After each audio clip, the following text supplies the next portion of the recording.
Assalamualaikum warahmatullahi wabarakatuh. Perkenalkan, nama saya Muhammad Fari Alfani. Perkenalkan, nama saya Ahmad Iqbal Nur Hidayat. Di sini kami akan menjelaskan tentang sejarah kejayaan Islam. Seperti peradaban lain, Islam juga mengalami beberapa periode dalam sejarah. Ada satu periode di mana Islam bisa menunjukkan eksistensinya di Eropa bahkan dunia. Periode tersebut terjadi pada saat para filsuf, ilmuwan, dan insinyur muslim bisa memberikan banyak kontribusi terhadap perkembangan teknologi dan kebudayaan. Mereka melakukannya dengan menjaga tradisi yang telah ada maupun dengan menciptakan penemuan-penemuannya sendiri. Pada masa kejayaannya, Islam telah banyak mempengaruhi peradaban umat manusia di dunia, semua bidang kehidupan, bidang sosial, politik, seni, budaya, dan ilmu pengetahuan mengalami perkembangan besar. Berdasarkan pendapat Harun Nasution, sejarah Islam dibagi ke dalam 3 periodisasi, yaitu periode klasik, periode pertengahan, dan periode modern. Periode klasik dibagi ke dalam 2 fase, yaitu sebagai berikut. Fase ekspansi dan integrasi 650 sampai 1000 Masehi. Fase disintegrasi 1000 sampai 1250 Masehi. Periode pertengahan dibagi ke dalam 2 fase, yaitu sebagai berikut. Fase kemunduran 1250 sampai 1500 Masehi. Fase munculnya ketiga kerajaan besar 1500 sampai 1800 Masehi. Periode modern ditandai dengan berakhirnya ekspedisi Napoleon di Mesir pada tahun 1789 sampai 1801 Masehi dan munculnya tokoh-tokoh pembaharu Islam.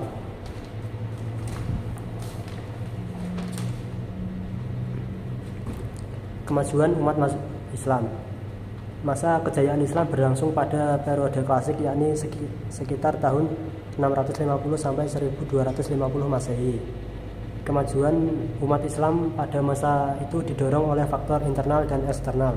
Faktor internal. Berikut beberapa faktor internal yang mendorong kemajuan umat Islam. Umat Islam selalu konsisten dan istiqomah pada ajaran Islam. Ajaran Islam sendiri mendorong umatnya untuk maju. Islam adalah rahmat seluruh alam. Faktor eksternal. Berikut beberapa faktor eksternal yang mendorong kemajuan umat Islam. Terjadinya asimilasi antara bangsa Arab dan bangsa-bangsa lain yang lebih dahulu mengalami perkembangan dalam ilmu pengetahuan. Giatnya usaha penerjemahan kitab-kitab asing dalam perkembangan ilmu pengetahuan. Pada masa ini muncullah tokoh-tokoh Islam yang memiliki semangat berijtihad dan mengembangkan berbagai ilmu pengetahuan sebagai berikut. Ilmu filsafat. Ilmu filsafat merupakan salah satu ilmu yang mengalami perkembangan pada masa Daulah Umayyah dan Daulah Abbasiyah. Ilmu filsafat yang terkenal pada masa ini adalah sebagai berikut. Al-Kindi 809 sampai 873 Masehi. Al-Farabi wafat tahun 916 Masehi. Ibnu Sina 980 sampai 1037 Masehi. Al-Ghazali 1085 sampai 1101 Masehi. Ibnu Rushd 1126 sampai 1198 Masehi. Bidang kedokteran. Ilmu kedokteran mulai berkembang pada masa Daulah Umayyah dan mencapai puncaknya pada akhir masa Abbasiyah. Dokter dan ilmuwan kedokteran yang lahir pada masa ini sebagai berikut. Jabir bin Hayyan wafat 778 Masehi. Tabib bin Qurra 836 sampai 901 Masehi. Ar-Razi atau Razes 809 sampai 873. Bidang matematika. Ilmuwan dalam bidang matematika yang lahir pada masa ini sebagai berikut. Umar Al-Faruqan, seorang insinyur yang menjadi arsitek pembangunan kota Baghdad. Al-Khawarizmi yang mengarang kitab Algebra, Aljabar, dan penemu angka 0. Ilmu hadis. Di dalam ilmu hadis dikenal adanya kutubus sittah yang artinya 6 kitab induk hadis dalam Islam. Tokoh penyusun ke-6 kitab-kitab tersebut sebagai berikut.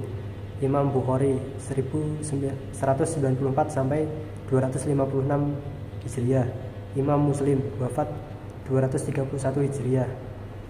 Ibnu Majah wafat 273 Hijriah. Abu Daud wafat 275 Hijriah. Selanjutnya saya akan menjelaskan tokoh-tokoh pada masa kejayaan Islam. Pada masa kejayaan Islam muncul tokoh-tokoh ilmuwan dan cendekiawi Muslim yang mendorong perkembangan ilmu pengetahuan saat itu. Berikut beberapa contoh ilmuwan dan cendekiawan Muslim pada masa kejayaan Islam. 1. Ibnu Rusyid 520 sampai 595 Hijriah. Ibnu Rusyid merupakan salah satu tokoh pada masa kejayaan Islam. Ibnu Rusyid yang memiliki nama lengkap Abu Walid Muhammad bin Rusyid lahir di Cordoba, Spanyol pada tahun 520 Hijriah atau 1126 Masehi, dikenal dengan sebutan Averroes.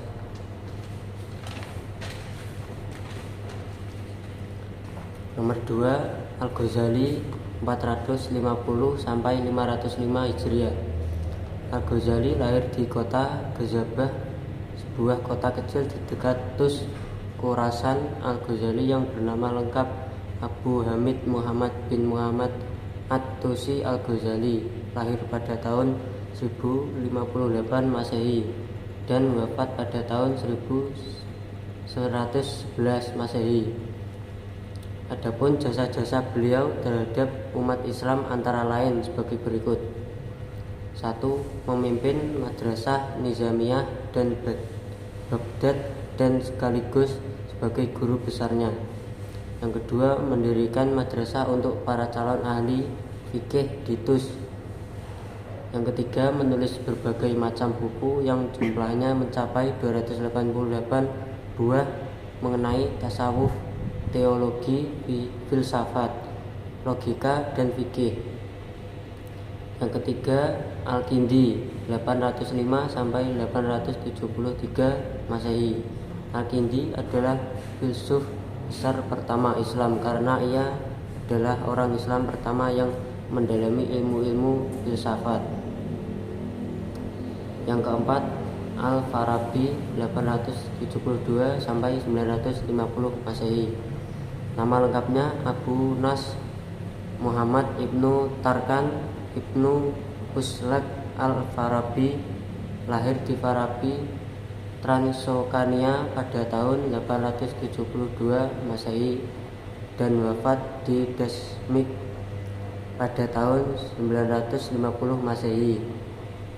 Beliau keturunan di Turki. Berikut nomor 5, Ibnu Sina 980 sampai 1037 Masehi.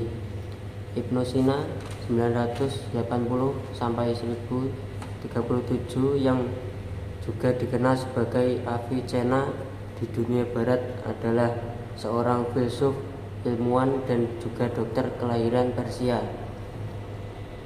Karya-karyanya yang terkenal sebagai berikut. Yang 1, Asi Syifa Penyembuhan, yaitu sebuah buku yang menjadi literatur penting dalam dunia kedokteran di Eropa. Yang kedua, Al-Qanun fit Tibb, peraturan-peraturan dalam kedokteran. Yang ketiga, Al-Isyarat wa At-Tanbihat, isyarat dalam penjelasan.